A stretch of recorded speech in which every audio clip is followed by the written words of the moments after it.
কিয়ামত আজ হোক আর কাল হোক হবেই, আর যেটা হবে সেটা চলে এসেছে।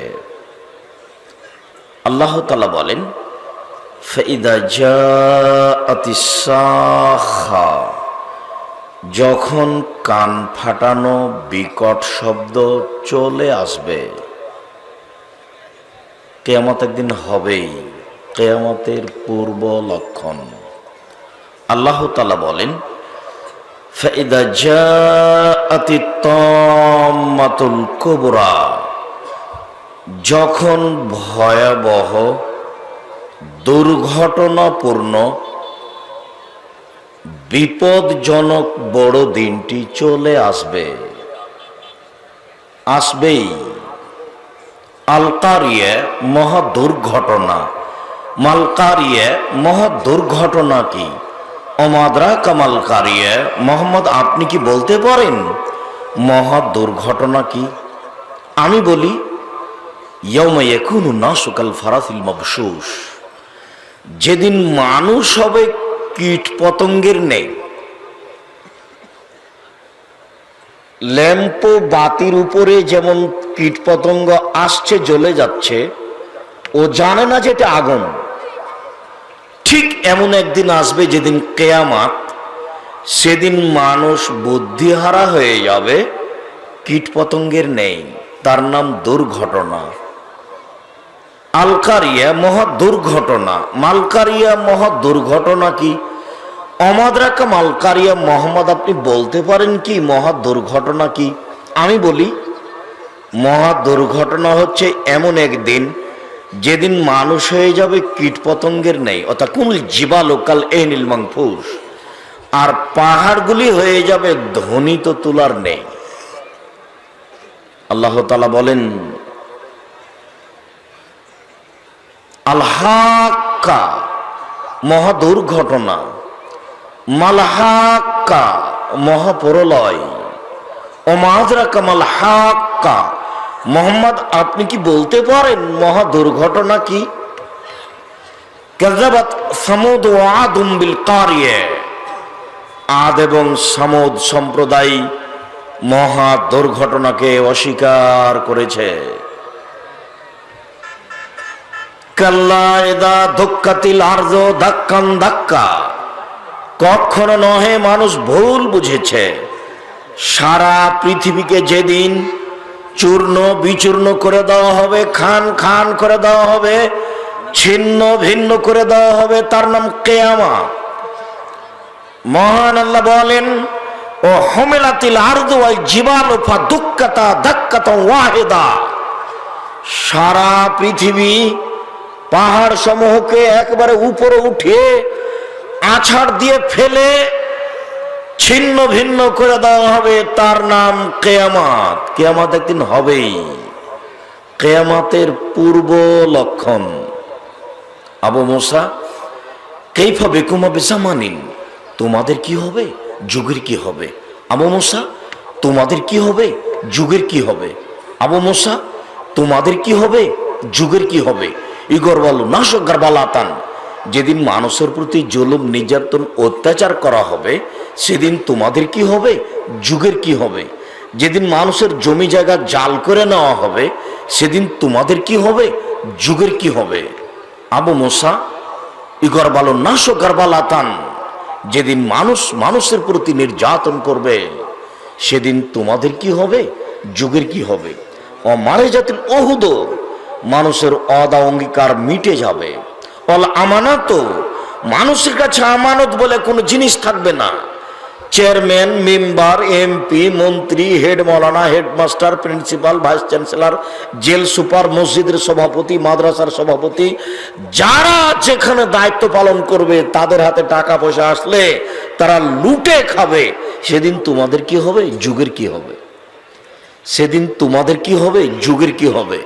আবু মুসা শোনো, ওয়াল্লাহে আল্লাহর কসম, আবু মুসা শোনো, ওয়াল্লাহে আল্লাহর কসম, লায়াদরিল কাতলু ফিমা কুতিলা ওয়াল মাকতুলু ফিমা কুতিলা, হত্যাকারী বুঝবে না কেন আমি মারলাম, নিহত ব্যক্তি বুঝবে না কেন আমি মরলাম, হত্যাকারী বুঝবে না কেন আমি মারলাম, নিহত ব্যক্তি বুঝবে না কেন আমি মরলাম, তখন তোমাদের কি হবে, যুগের কি হবে, তোমাদের কি হবে, যুগের কি হবে। শোনো, আবু হুরায়রা রাদিয়াল্লাহু তাআলা বলেন, আল্লাহ নবী বলছেন, ওয়াল্লাযী নাফসি বিয়াদিহি, আল্লাহর কসম, আমি মুহাম্মদ আল্লাহর কসম করে বলছি, আল্লাহর কসম, লা তাকুমুস সাআ, অতদিন পর্যন্ত কিয়ামত হবে না যতদিন পর্যন্ত এখনো আসআদুন নাসে লোকা আবনে লোকা, সবচেয়ে নিম্ন শ্রেণীর, ইতর শ্রেণীর বদ মানুষ মানুষের কাছে সবচেয়ে প্রিয় মানুষ না হবে। এই জায়গাটাতে বলা আছে আমার অতীতের কোনো বক্তব্যে,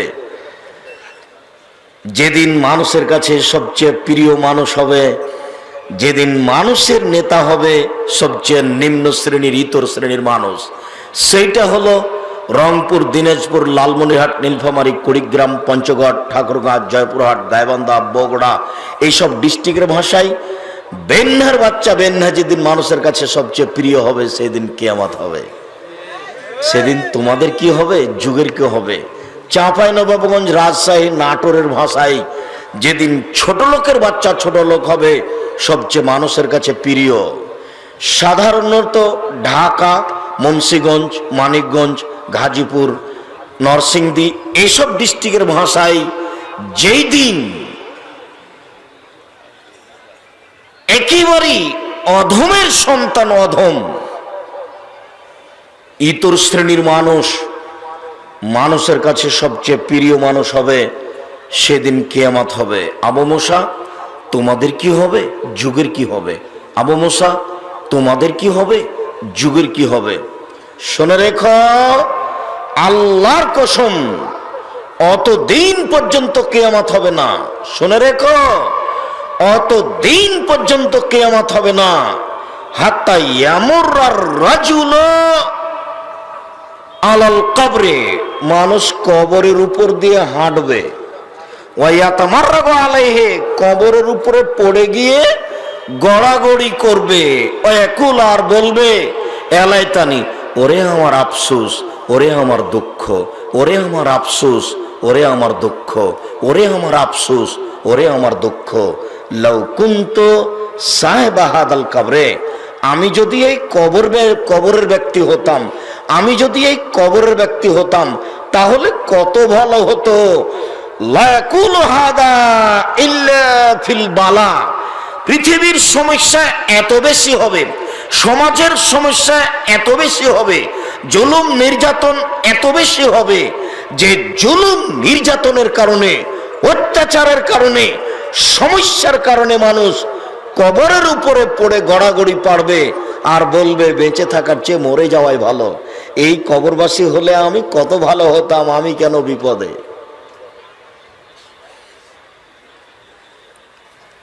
তখন সাহাবীগণ বলছেন, ফামাতা আমরনি, বলেন তাহলে কি করব। সমস্যা যদি এমন হয় তাহলে আমি কি করব বলেন। তখন আল্লাহ রাসূল বলছেন, ঠিক আছে, 6টা কাজ করো। এক, আলজেম লিসানাক, মুখ বন্ধ রাখো, মুখ ব্যবহার করো না, যেটা অনেক সময় আমি আপনাদের বলে থাকি। 2, আলজেম বাইতাক, বাড়িতে থাকো, কোথাও যায়ও না। 3, খুজমা তারেফ, যেটা ভালো সেটা নিবা। 4, দামা তুনকেরো, যেটা খারাপ সেটা ছেড়ে দিবা। 5, খুজ নাফসাক, নিজেকে বাঁচাও। 6, অত্রক আমরা লাম্মা, জনগণকে ছাড়ো। এই 6টা করো। পরিস্থিতি যখন খুবই জটিল তখন মাত্র 6টা কাজ করো। 1, মুখ বন্ধ রাখো। 2, বাড়িতে থাকো। 3, ভালোটা করো। 4, খারাপটা ছাড়ো। 5, নিজেকে বাঁচাও। 6, জনগণকে ছাড়ো। 2 জন যেখানে বসে আছে ওখানে যায়ও না। হইচই করা, মিছিল মিটিং করা তো বহু দূরের কথা। এখন সাহাবী বলছেন, আল্লাহর নবী, আমি ঠিক আছে বুঝলাম আপনার কথা, যে দলীয় সমস্যা যখন দেখা দিবে, যখন দিনাজপুর জেলার শহরের জমি এক জমি 10 বার বিক্রি হবে ক্ষমতার দাপটে, তখন না হয় বাড়িতেই থাকলাম, বের হলাম না। কিন্তু কেউ যদি আমাকে এসে বাড়িতে মেরে যায় তাহলে কি করব? এবার নেন, কেউ যদি আমাকে এসে বাড়িতে মেরে যায় তাহলে কি করব? আপনি যেটা বললেন সেটা আমি বুঝলাম। আপনি বললেন যে মুখ বন্ধ রাখো, বাড়িতে থাকো। আচ্ছা ঠিক আছে, বাড়িতে থাকলাম। তো দলীয় ক্ষমতায় কথা, কিন্তু দলীয় ক্ষমতা ওখানে নেই। মানে জুলুম নির্যাতন এত বেশি যে আমাকে যদি বাড়িতে মেরে যায় তাহলে কি হবে? তখন আল্লাহ রাসূল বলছেন, আচ্ছা ঠিক আছে, তোমাকে যদি বাড়িতে মারতে আসে তাহলে তুমি আদমের 2 ছেলের ভালোটার মতো হয়েও। আদমের 2 ছেলের কাবিল বলল, হাবিল আমি তোকে মারবো।